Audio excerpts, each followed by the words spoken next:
নমস্কার বন্ধুরা, আমার বই পড়ুন বইকে ভালোবাসুন চ্যানেলে সবাইকে স্বাগত জানিয়ে আমি সর্বাণী আজ আপনাদের কাছে একটি অন্য স্বাদের গল্প পড়ে শোনাবো।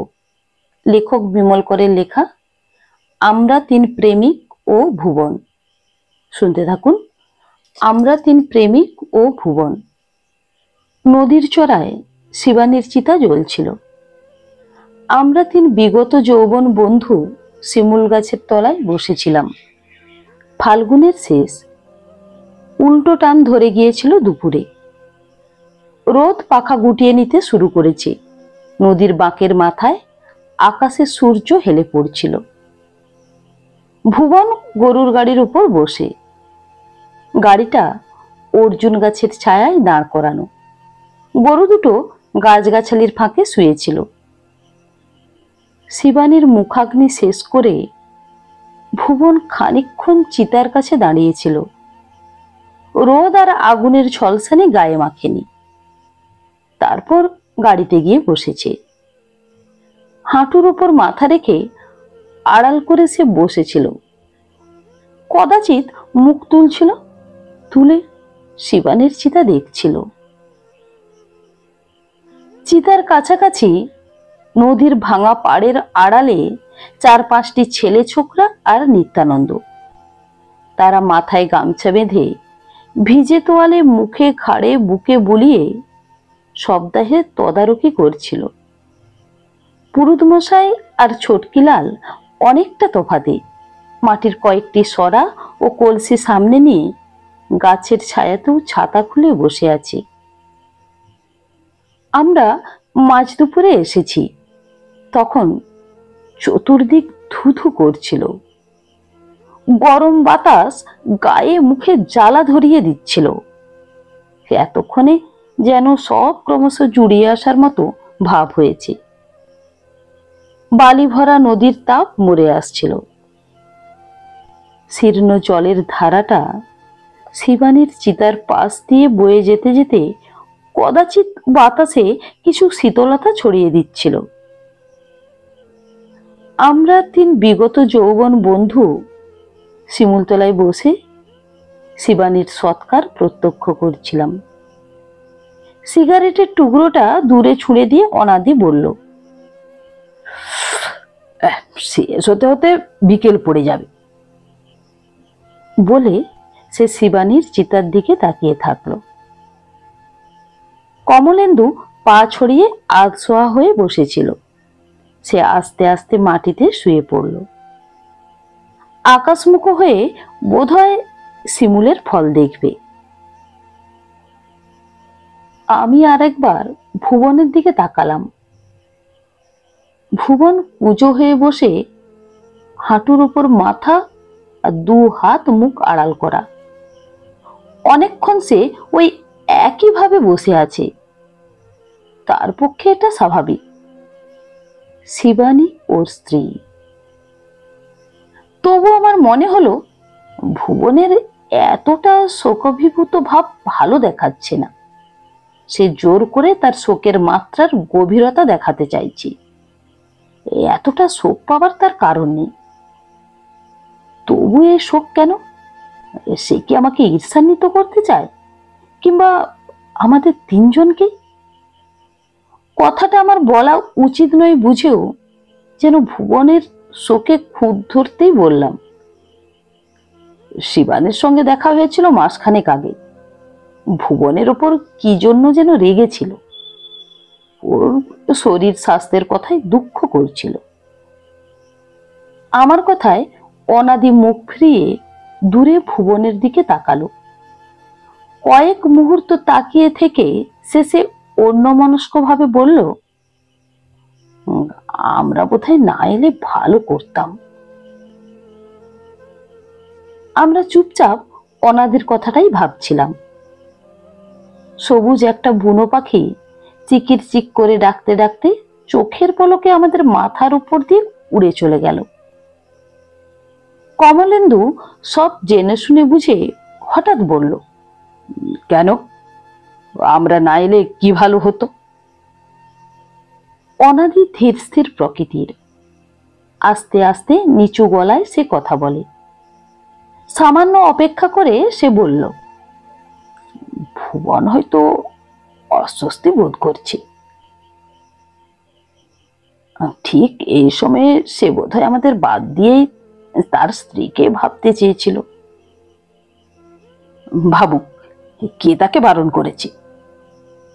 খানিকটা অবহেলা, খানিকটা উপহাসের গলায় আমি বললাম। অনাদি আমার দিকে তাকালো।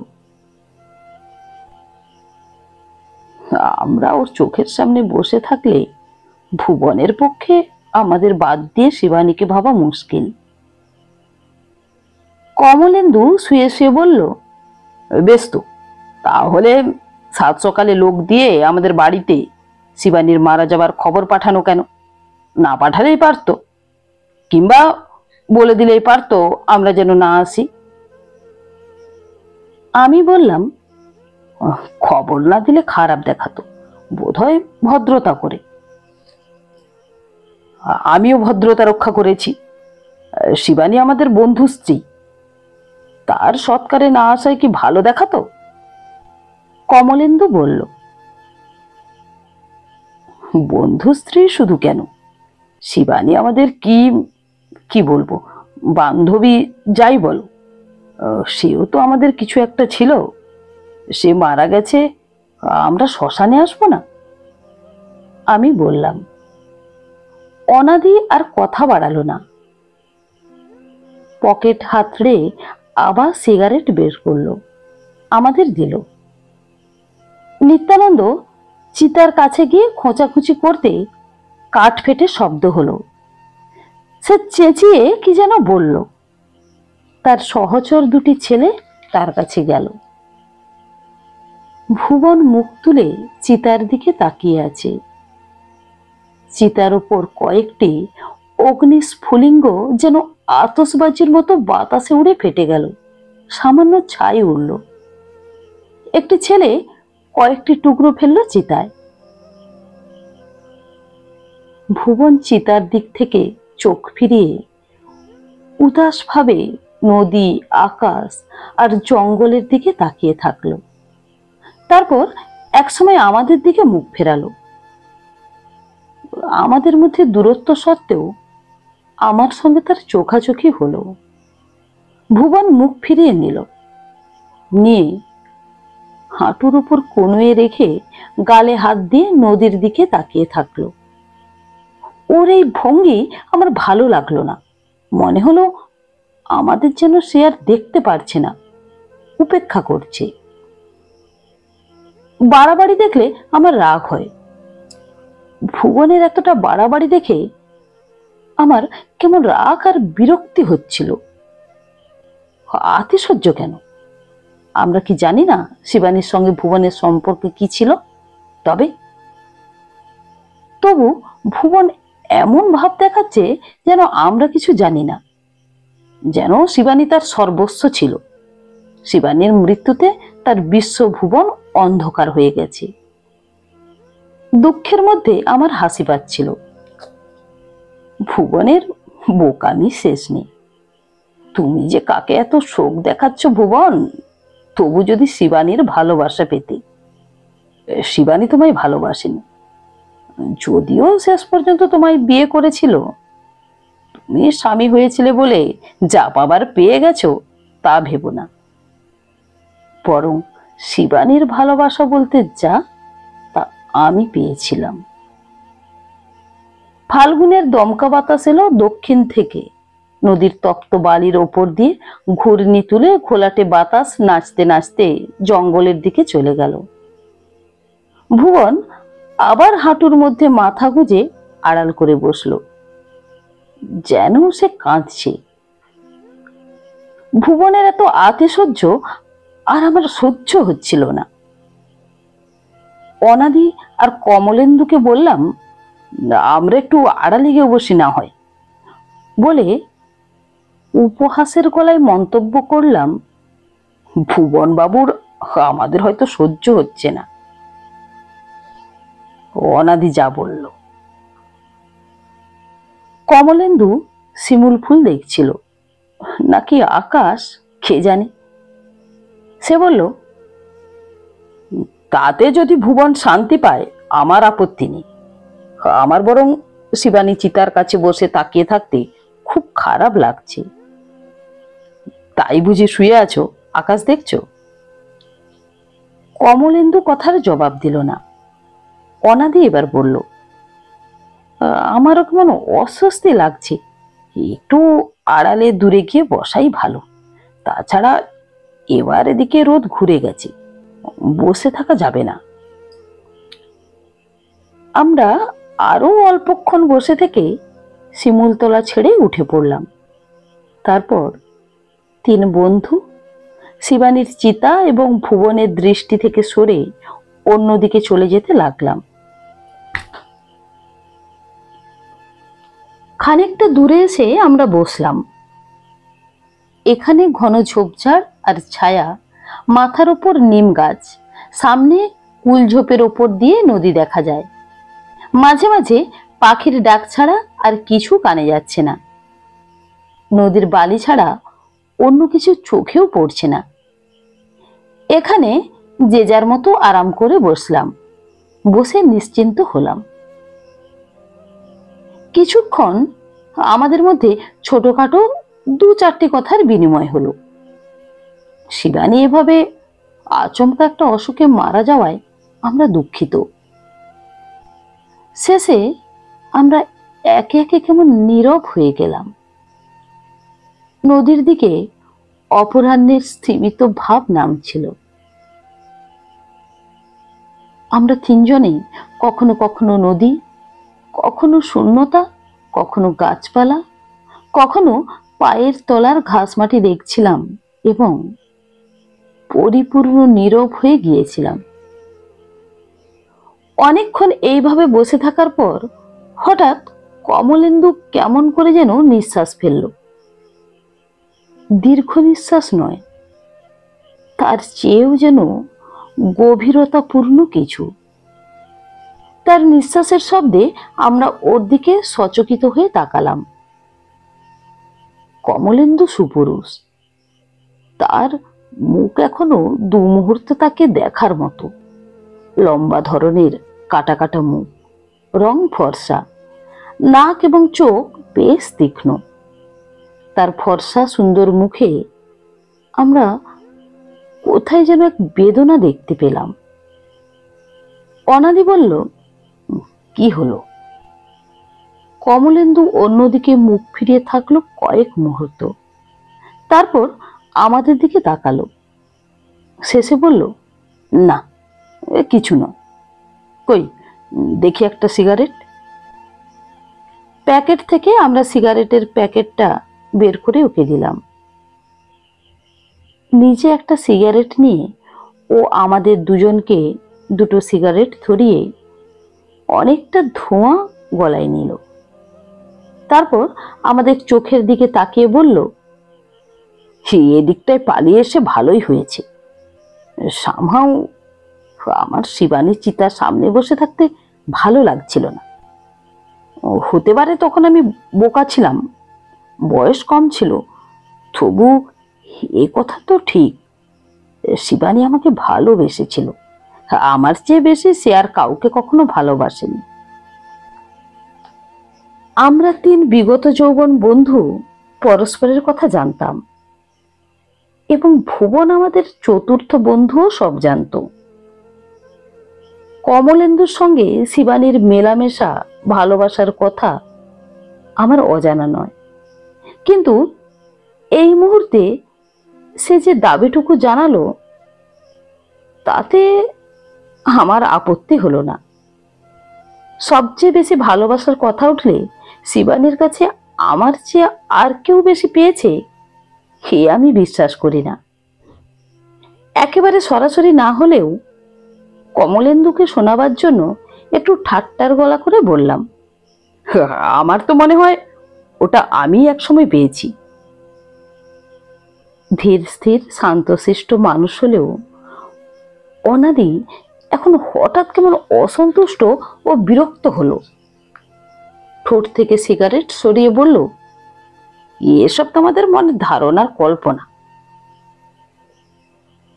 আমার সঙ্গে শিবানীর ঘনিষ্ঠতা এমন সময় হয়েছে যখন আমরা দুজনেই কেউ বাচ্চা ছিলাম না।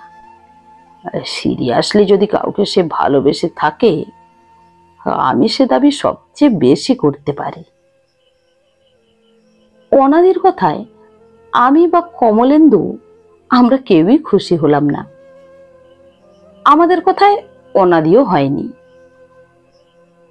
তিনজনে আজ আমরা যে দাবি করছি, সে দাবি ছেড়ে দেওয়া কেন যেন আমাদের সাধ্যাতীত বলে মনে হলো। আমাদের তিনজনের বয়স হয়েছে 40-এর এপারে চলে এসেছি। আমাদের তিনজনেরই স্ত্রী আছে, সন্তান আছে। আজ শিবানীর সঙ্গে আমাদের প্রেম নিয়ে অকারণ গল্প করার বা মনোমালিন্য করার কোনো অর্থ ছিল না। তবু আমরা তিনজনেই এমন এক দাবি জানাচ্ছিলাম যেন সেই দাবি প্রতিষ্ঠা করতে না পারলে আমাদের কোনো বিশেষ সুখ ও অহংকার প্রকাশ করা যায় না। কমলেন্দু ঘন ঘন কয়েকটা টান দিল সিগারেটে। সে অনাদির দিকে এবং আমার দিকে বারবার তাকালো। তারপর সিগারেটের টুকরোটা ফেলে দিয়ে বলল, আমার সঙ্গে শিবানীর ওপর ওপর মেলামেশা তোমরা দেখেছ। আমি তোমাদের সেসব গল্পও বলতাম, চিঠিপত্রও দেখিয়েছি, কিন্তু ভেতরে আমাদের কি হয়েছিল তোমরা কি করে জানবে? ভেতরে ভেতরে যা হয়েছে তাও তো পরে তুই বলেছিস। আমি বললাম, না না, আমি সব বলিনি। কিছু না বলা আছে, সামথিং সিক্রেট। সেরকম গোপনীয়তা আমারও আছে কমল, অনাদি বলল। আমারও গোপনীয়তা ছিল। আমরা তিন বাল্যবন্ধু পরস্পরের কাছে জীবনের কোনো কিছুই বড় একটা অগোচর রাখতাম না। শিবানীর বেলাও কিছু রাখিনি, রাখতে চাইনি। তবু শেষ পর্যন্ত নিশ্চয়ই কিছু রেখেছিলাম, নয়তো আজ এ কথা উঠত না। শিবানীর সঙ্গে মেলামেশার সময় আমরা কেউ কারো প্রতি ঈর্ষান্বিত হইনি। কেননা কমলেন্দু শিবানীর সঙ্গে কৈশোরে ও প্রথম যৌবনে মেলামেশা করেছিল। কবে শিবানীর কাছ থেকে দূরে সরে গিয়েছিল। শিবানীর সঙ্গে আমার ঘনিষ্ঠতা একেবারে যৌবন বেলায়। আমার সঙ্গে শিবানীর ছাড়াছাড়ি হয়ে যাবার পর অনাদির সঙ্গে শিবানীর সম্বন্ধ গড়ে উঠেছিল। শিবানীও আমাদের বাল্যকালের বান্ধবী। তার সঙ্গে আমাদের যা যা হয়েছে পরস্পরকে আমরা জানিয়েছি। স্বভাবতই কোনো ইতর ঈর্ষা আমাদের থাকার কথা নয়। তবু যদি কোনো ঈর্ষা থেকে থাকে বা হয়ে থাকে, তা তেমন কিছু নয়। নয়তো আমাদের মনোমালিন্য ঘটত এবং আমাদের এই বন্ধুত্ব বজায় থাকতো না। এত কাল যা হয়নি তা হওয়া সম্ভব নয়, উচিত নয়। শিবানীকে নিয়ে কোনো বিরোধ আমাদের মধ্যে হয়নি। সে জীবিত থাকতে যা হলো না, আর যখন সে আমাদের মধ্যে আর নেই, তখন তা হবার কোনো সঙ্গত কারণ থাকতে পারে না। আমার কিরকম যেন মনে হলো। কমলেন্দুর দিকে তাকালাম, তারপর অনাদির দিকে। আমার মনে হলো ওরা নিজেদের গোপনীয়তাকে তাদের প্রতি শিবানীর চরম ভালোবাসার নির্দেশ হিসাবে মনে করছে। আমি নিজেও প্রায় সেই রকমই মনে করেছিলাম। যদিও আমার আরো কিছু মনে হচ্ছিল। কেমন একটা অস্বস্তি এবং কাতরতা বসে আমি বললাম, একটা কথা বলবো? ওরা আমাকে দেখলো। আমাদের সব কথাই সকলের জানা। ধীরে ধীরে আমি বললাম, আমরা কিছুই লুকোচুরি রাখিনি, তবু আমাদের তিনজনের কিছু গোপনতা আছে। আজ সেটা বলে ফেলা কি ভালো নয়? কমলেন্দু অপলকে আমার দিকে তাকিয়ে থাকলো। অনাদি চোখের চশমাটা ঠিক করে নিল। আমার মনে হলো ওরা অনিচ্ছুক নয়। কমলেন্দু বলল, বেশ, তাই হোক, কথাটা আজ বলে ফেলাই ভালো। অনাদি বলল, আমার কোনো আপত্তি নেই, কিন্তু শিবানীর চিতা এখনো জ্বলছে আমরা শ্মশানে। এই সময় সেসব কথা কি ভালো দেখায়? খারাপই বা কি, আমি বললাম। না, আমার বরং মনে হচ্ছে বলে ফেললেই স্বস্তি পাবো। অনাদি আস্তে মাথা নাড়ল, সে সম্মত। কমলেন্দুর দিকে আমি তাকালাম। সেই প্রথমে বলবে। শিবানীর জীবনে সেই প্রথম প্রেমিক। সব কথা বলার দরকার নেই। আমরা জানি, আমরা যা জানি না তুমি শুধু সেইটুকুই বলো কমল। কমলেন্দু আমার দিকে তাকিয়ে মাথা নেড়ে বলল, তাই বলবো। কমলেন্দু বলল, তোমাদের নিশ্চয়ই মনে নেই, আমি একবার মাস দেড়েক কি দুয়েকের জন্য মতিহারিতে ছোট কাকার বাড়ি বেড়াতে গিয়েছিলাম।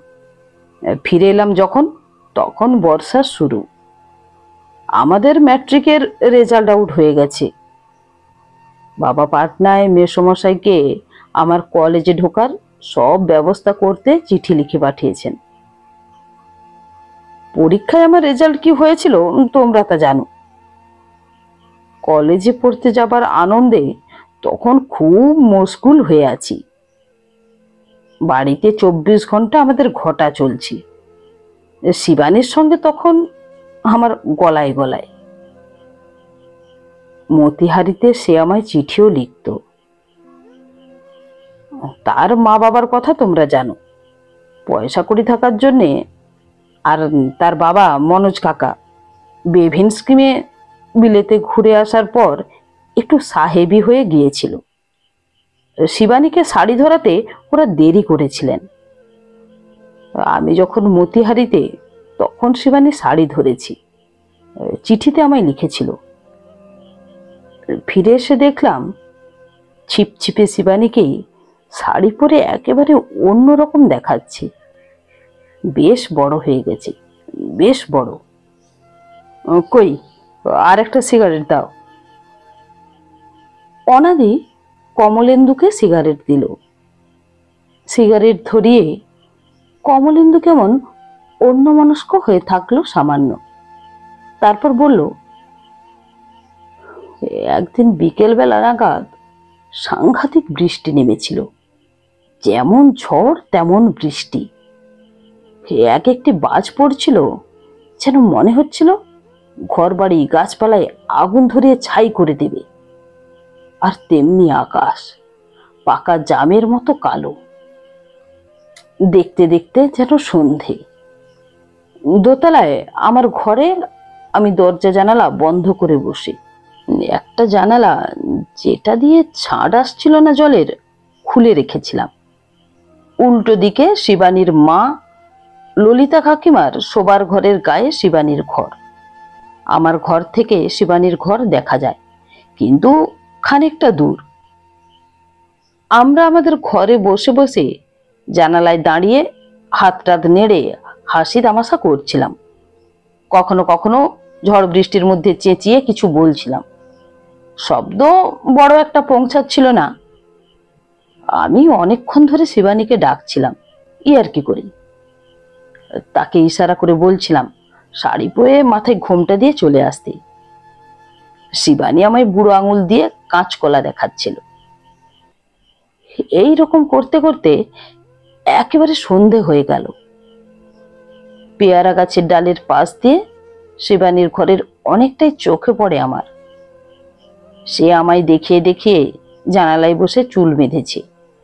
একটা শাড়িও আলনা থেকে এনে দেখিয়েছে, দূর থেকে রংটা বুঝতে পারিনি। সন্ধ্যের মুখে সব যখন অন্ধকার, আমি নিচ থেকে বাতি আনতে যাব, দরজায় দুমদুম শব্দ। খুলে দেখি শিবানী, হাতে বাতি। সে ওই বৃষ্টির মধ্যে এ বাড়িতে চলে এসেছে। নিচ থেকে আসার সময় মা তার হাতে বাতি দিয়েছে। শিবানী এইটুকু আসতেই খানিকটা ভিজে গিয়েছিল, হাত পা মাথা শাড়ির আঁচল বেশ ভিজেছে। লণ্ঠটা আমার হাতে দিয়ে শিবানী তাড়াতাড়ি দরজা বন্ধ করে দিল। জলের ছাঁট আসছিল। আমি আলনায় ঝুলানো আমার একটা জামা এনে ওর ভিজে হাত মাথা ঘাড় মুছে দিতে লাগলাম। ওর মাথার চুল অনেকটা ভিজে গিয়েছিল বলে শিবানী তার লম্বা বিনুনি খুলে ফেলেছিল। ওকে আমি আমার পড়ার টেবিলের সামনে চেয়ারে বসিয়ে দিয়ে ভিজে পা দুটি মুছিয়ে দিতে গেলাম ইয়ার কি করে। ও পা দুলাতে লাগলো, হাসতে লাগলো। শিবানী ততক্ষণে মাথার চুল খুলে ঘাড়ে পিঠে ছড়িয়ে দিয়েছি। তারপর আমরা লণ্ঠনের আলোয় বসে গল্প করতে লাগলাম। শিবানীর গানের মাস্টার ছিল। সে যে একসময় মোটামুটি গাইতো তা তোমরাও জানো। শিবানীকে একটা গান গাইতে বললাম। শিবানী যে গানটা গাইলো তা আমার মনে আছে। আমি অনেকবার সে গান শুনেছি, কিন্তু সেদিনের মতো কখনো আর নয়। ঝড় বৃষ্টি, বাইরের দুর্যোগ আর অন্ধকারের মধ্যে আমরা ঘরে বসে মিটমিটে লণ্ঠনের আলোয় সে গাইল। উতল ধারা বাদল ঝরে। ওই গানেরই একটা জায়গায় ছিল, ও গো বধূ দিন শেষে এলে তুমি কেমন বেশে, আঁচল দিয়ে শুকাবো জল মুছাবো পা আকুল কেশে। বারবার শিবানী ওই চরণ দুটি গাইছিল আর আমার দিকে তাকিয়ে দুষ্টু করে হাসছিল। অর্থটা আমি বুঝতে পারছিলাম। গান শেষ হলে আমরা গল্প করতে লাগলাম, এ গল্প সে গল্প। শেষে আমরা ছেলে মানুষের মতো হাতে রেখা, কপালে রেখা, ভাগ্য, ভবিষ্যৎ এইসব কথা নিয়ে মেতে উঠলাম। একে অন্যজনকে সৌভাগ্যের চিহ্ন দেখাতে ব্যস্ত। হঠাৎ শিবানী বলল, তার বুকে নীল শিরার একটা ক্রস আছে। আমি বললাম, তাহলে সে মস্ত পুণ্যবতী বলে আমি হাসছিলাম। এরকম যে হয় না, হতে পারে না, তা আমি জানতাম। আমার হাসি দেখে শিবানী বুঝতে পারল আমি তাকে অবিশ্বাস করছি। সে বলল, হাসছো কেন? বিশ্বাস হচ্ছে না? আমি মাথা নাড়লাম। তুমি কি যিশু? শিবানীর অভিমানে লাগলো, বলল, আহা, যিশু না হলে বুঝি কিছু থাকতে পারে না? আমি তাকে আরো রাগিয়ে গিয়ে বললাম, যার কোথাও পাপ নেই তার থাকতে পারে, মানুষের নয়। যিশুর মতো তুমি মরতে পারবে? শিবানী কি ভাবলো জানি না, হঠাৎ সে তার বুকের জামার উপরের বোতাম খুলে জামাটা অনেকটা সরিয়ে আমায় বলল, আলো এনে দেখো। আমি দেখলাম। কি দেখলাম তোমাদের কাছে বলে লাভ নেই, বুঝতেই পারছো। তবে শিবানীর বুকের শিরা ছিল নীলচে রঙের। সেটা ক্রস কিনা আমি দেখিনি, আমি অন্য জিনিস দেখছিলাম। আজ আমার স্বীকার করতে দোষ নেই, সেই বয়সে শিবানীর সেই ইনোসেন্স ছিল। আমার হাতে সেটা মরে গেল। কমলেন্দু নীরব হলো। তাকে খুব অন্যমনস্ক ও অপরাধীর মতো দেখাচ্ছিল। নদীর চরের ওপারে রোদ সরে যাচ্ছে, তাপ অনেকটা কমে এসেছে। কোথাও একটা কাক ডাকছিল। গাছের পাতায় বাতাসের সরসর শব্দ হচ্ছিল। কেমন যেন একটা নিঝুম ভাব। আমরা তিন বন্ধুই নিঃশ্বাস ফেললাম। কমলেন্দু রুমালি মুখ মুছে নিল। অনাদি আমার দিকে তাকালো। শিশির, তোমার যা বলার। আমার বলার পালা। কমলেন্দুর পর শিবানীর জীবনে আমি দ্বিতীয় প্রেমিক, তার যৌবনের প্রেমিক। আমারও তখন যৌবন। আমাদের তখনকার ঘনিষ্ঠতার কথা কমলেন্দুর অজানা নয়। ওরা যা জানে না, ওদের কাছ থেকে যা আমি গোপন রেখেছিলাম, এবার তা বলার জন্য আমি তৈরি হলাম। কুলঝোপের মাথা ডিঙিয়ে অপরাহ্নে রোদ এবং নীল দেখতে দেখতে আমি গলা পরিষ্কার করে নিয়ে বললাম, আমি খুব সংক্ষেপে সারতে চাই। শুনি। কমলেন্দু বলল, বলছি, তোমাদের কাছে কোনো ভূমিকার দরকার নেই, তবে তোমাদের জানা দরকার যে 3-4 বছর শিবানীর সঙ্গে আমার খুব মাখামাখি ছিল। এটা তার শেষের দিকের ঘটনা। আমি ধীরে ধীরে বললাম, শিবানীর বাবা তখন মারা গেছেন। লতিকা কাকিমা তাদের নতুন বাড়িতে থাকেন।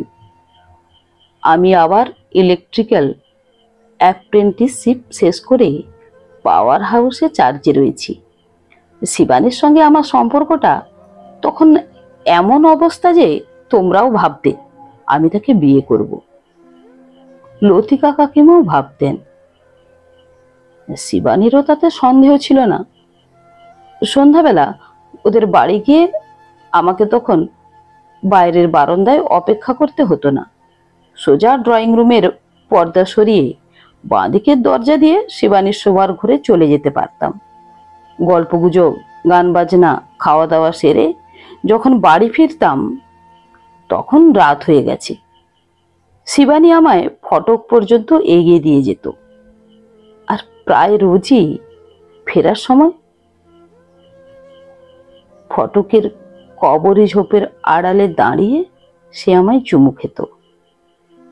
শিবানীকে যে দেখতে খুব সুন্দর ছিল তা আমার কখনো মনে হয়নি। তার গায়ের রং, চোখ মুখের ছাঁদ আমার পছন্দ ছিল না, কিন্তু তার শরীর আমার ভীষণ পছন্দ ছিল। তাদের বাড়ির আবহাওয়া, যে স্বাধীনতা, সপ্রতিভ ভাব, খোলামেলা আচরণ ছিল, তাও আমার খুব পছন্দ। নতুন ধরনের রুচি, পরিচ্ছন্নতা, দেশবাসের সৌন্দর্য, এসবের জন্যে আর শিবানীর তখনকার শরীরের জন্যে তাকে আমার ভালো লাগতো। শিবানীর সেই যৌবন বয়সে তোমরা জানো, মনে হতো তার সমস্ত অঙ্গ প্রত্যঙ্গ যেন ফেটে পড়েছে। একদিন, সেটা শীতকাল, লতিকা কাকিমা তাদের মহিলা সমিতির মিটিংয়ে গিয়েছিলেন। বাড়িতে চাকর আর ঝি ছিল। ঝিটার ঠান্ডা লেগে অসুখ করেছে, সে শুয়ে আছে। শিবানীর শোবার ঘরে বসে আমরা গল্প করছিলাম। জানুয়ারি মাস, প্রচন্ড শীত। ঘরের জানালা টানালা সবই বন্ধ ছিল।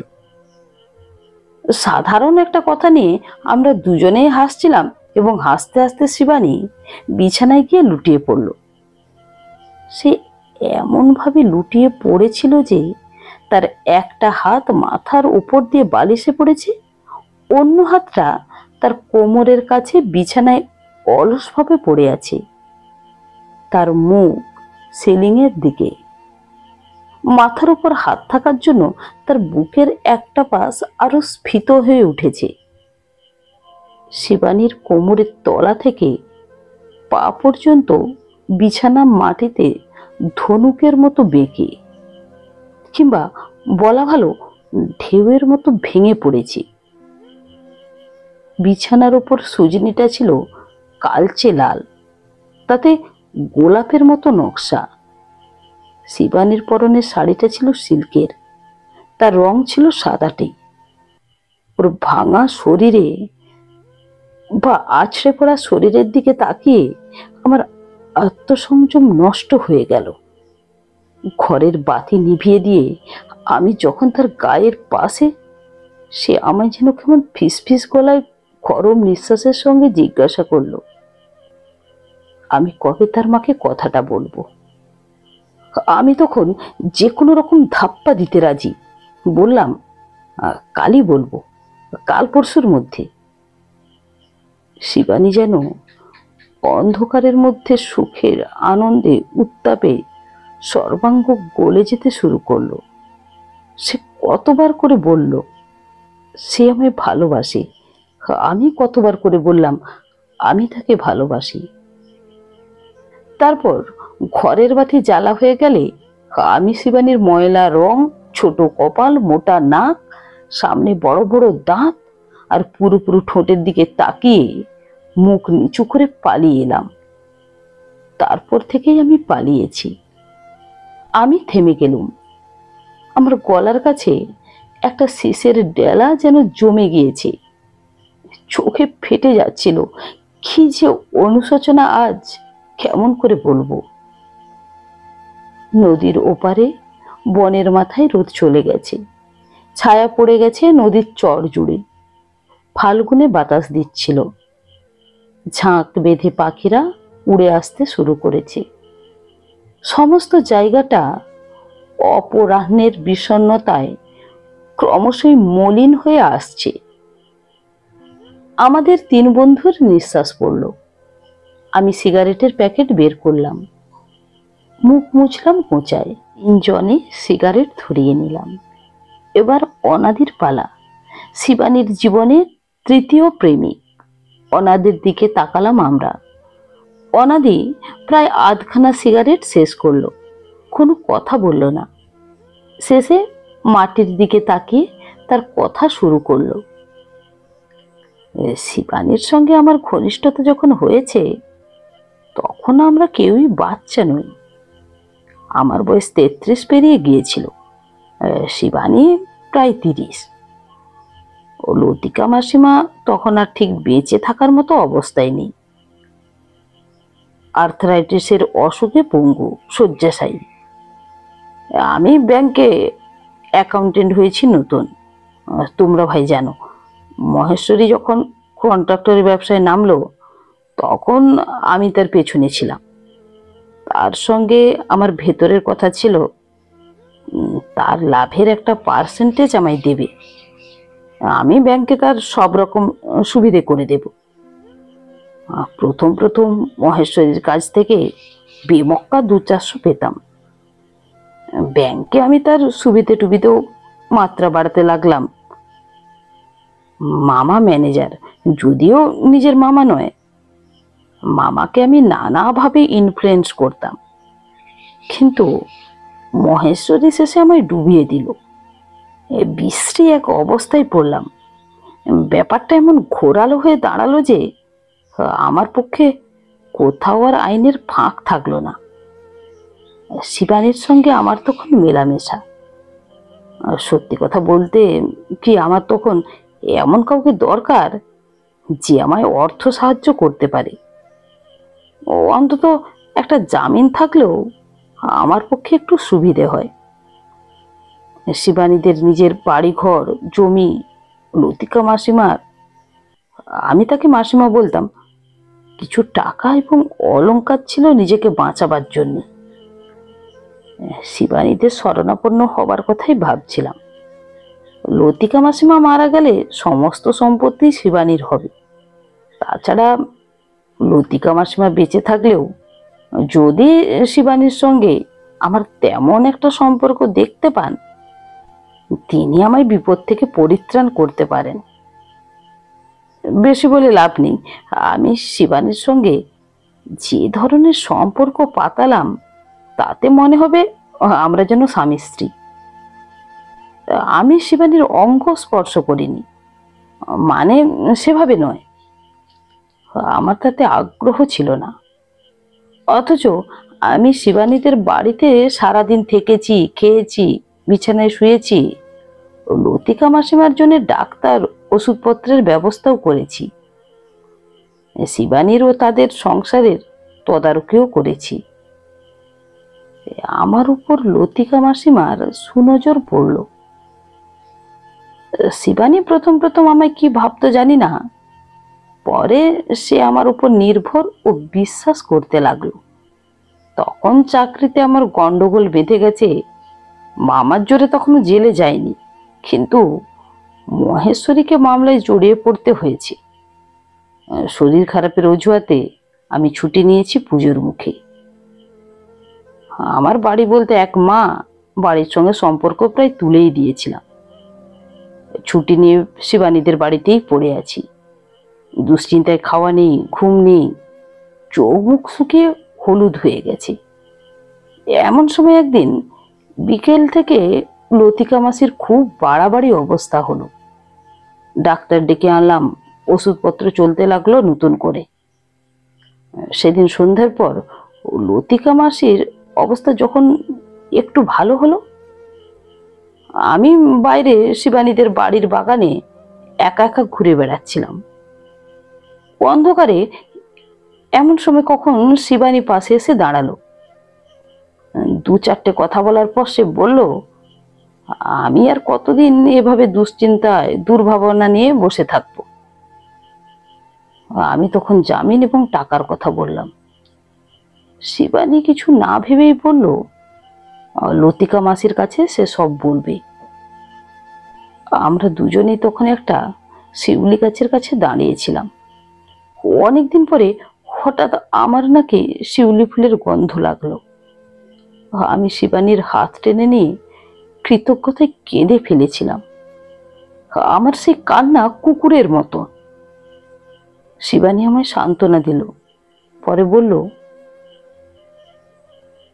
এই ঘরবাড়ি, টাকা, এসব মা আমার ভবিষ্যৎ ভেবে রেখেছে। যার কাছে আমার আশ্রয় জুটবে এ সবই তার। তুমি তো এসব তোমার নিজেরই ভাবতে পারো। আমি সে রাত্রে অনেকটা নিশ্চিন্ত হলাম। লতিকা মাসিমা আমার তরফে জামিন দাঁড়ালেন। কিছু টাকাও আমায় তিনি দিয়েছিলেন। শেষ পর্যন্ত মহেশ্বরী মামলায় এমন এক অবস্থায় পড়লো যে তাকে সরিয়ে টাকা বের করে দিতে হলো। আমার গন্ডগোলটাও মিটে গেল। লতিকা মাসি অবশ্য আরো কয়েক মাস বেঁচে ছিলেন, কিন্তু শিবানী ভবিষ্যতের জন্য আমার উপর নির্ভর করতে চেয়েছিল। সে ভার আমি নিইনি, তাকে আশ্রয়ও দিইনি। শিবানীকে ঠিক বিয়ে করার মতো মেয়ে আমার কোনোদিনও মনে হয়নি। অনাদি চুপ করল। আমরা চুপচাপ নিঃশ্বাস যেন। একটা সাদা ধবধবে বক নদীর ওপর দিয়ে গোধূলির আলোর সীমানা পেরিয়ে কোথায় যেন চলে গেল।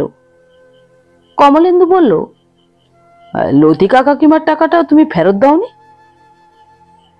পরে মাসিমা মারা যাবার পর শিবানীকে কিছুটা টাকা দিতে গিয়েছিলাম, ও নেয়নি।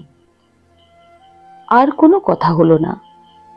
আমরা তিন বিগত যৌবন বন্ধু, শিবানীর তিন প্রেমিক পুরুষ নীরবে বসে থাকলাম। কেউ কারো দিকে তাকালাম না। বসে বসে কখন যেন দেখলাম আকাশ, বন, নদী জুড়ে আসন্ন সন্ধ্যার ছায়া। আমাদের চারপাশে সেই শীষের মতো ছায়া ক্রমশই জমতে লাগলো। আমাদের নাম ধরে চিতার কাছ থেকে ওরা তখন ডাকছে। দাহ শেষ, চিতা ধুয়ে দেওয়া হয়েছে। ছেলেগুলোর জল ঢালা ফুরোলে এবার নদী থেকে মাটির কলসিতে জল ভরে এনে কমলেন্দু শিবানীর ভিজে চিতায় জল ঢেলে দিল। তারপর আমি কমলেন্দুর হাত থেকে কলসি নিয়ে নদী থেকে জল ভরে আনলাম। এনে শিবানীর চিতায় তার নিশ্চিহ্ন শরীরের ছায়ের রাশিতে জল ঢাললাম। তারপর অনাদি জল ঢাললো, শেষে ভুবন। কলসিটা ভেঙে দিয়ে ভুবন ফিরল। আমরা কেউ আর পিছু তাকালাম না। আমরা এগিয়ে চলেছি। ওরা পুরুত মশাই আর ছেলেরা আমাদের আগে আগে গরুর গাড়িটা চলছে। চাকার করুণ শব্দ। আমরা 4 বন্ধু পাশাপাশি। ভুবনকে আমাদের পাশে পাশে হেঁটে যেতে দেখে আমাদের অস্বস্তি হচ্ছিল। ও বড় ক্লান্ত, অবসন্ন। মনে হলো যেন ঠিকমতো পা ফেলতে পারছে না। আমরা তাকে গরুর গাড়ির ওপর বসিয়ে দিলাম জোর করে। সে আমাদের দিকে মুখ করে গরুর গাড়িতে বসে থাকলো উদাস দৃষ্টিতে। একসময় চাঁদ উঠে গেল। শুক্লপক্ষ। আজ বুঝি ত্রয়োদশী। নদী পিছনে, দুপাশে জঙ্গল গুটানো পাখার মতো দুপাশে নেমে এসেছে। সামনে উঁচু নিচু কাঁচা রাস্তা। জ্যোৎস্না ধরেছে বনে। ঝিল্লি রং ঘন হয়ে এলো। ফাল্গুনের বাতাস বইছে। গরুর গাড়ির চিকন করুণ শব্দ ছাড়া আর শব্দ নেই। আর আমাদের পায়ের শব্দ। মাথার উপর চাঁদ। যেতে যেতে কমলেন্দু হঠাৎ বলল ভারী গলায়, শিবানীর চিতায় জল ঢালার সময় কেন যেন কান্না এসে গিয়েছিল। আহা, বেচারি। ভাই, আমি আজ তার কাছে চিতায় জল দেবার সময় মনে মনে ক্ষমা চেয়েছি। অনাদি যে কাঁদছিল আমরা খেয়াল করিনি। সে ছেলে মানুষের মতো মুখে কান্না ও লালা জড়িয়ে বলল, আমিও। চাঁদের আলোয় আমরা 3 ঘনিষ্ঠ বন্ধু, 3 প্রেমিক চলেছি। আমাদের সামনে ভুবন, পিছনে শ্মশান আর শিবানীর ধুয়ে যাওয়া চিতা। যেতে যেতে সামনে ভুবনের দিকে তাকিয়ে আমি ভাবছিলাম, আমরা 3 জনে, 3 প্রেমিক শিবানীর নিষ্পাপতা, কৌমার্য, নির্ভরতা তো হরণ করে নিয়েছিলাম। নিয়ে তাকে প্রত্যাখ্যান করেছি। কিন্তু তারপরেও আর কি অবশিষ্ট ছিল শিবানীর? যা ভুবন পেয়েছে?